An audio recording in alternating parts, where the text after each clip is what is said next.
बायकांच्या आयुष्यातील सगळ्यात अवघड प्रश्न म्हणजे आज भाजी कोणती बनवायची.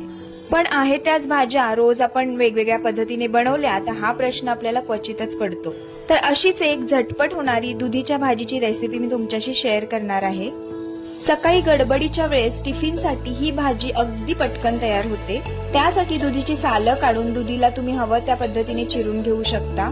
त्यानंतर लसूण मिरची जी आहे ती खलबत्त्यातच ओबडधोबड कुटून घ्यायची आहे. कढईमध्ये तेल गरम करून त्याच्यामध्ये मोहरी, जिरं, चिरलेला दुधी आणि कढीपत्ता घालून घ्यायचा आहे.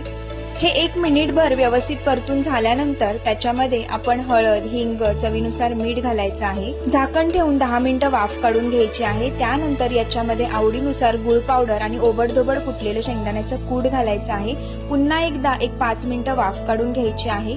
खाण्यासाठी तयार आहे आपली मस्त चमचमीत दुधीची भाजी. भेटूया अशा छानशा नेक्स्ट व्हिडिओ मध्ये. तोपर्यंत बाय बाय.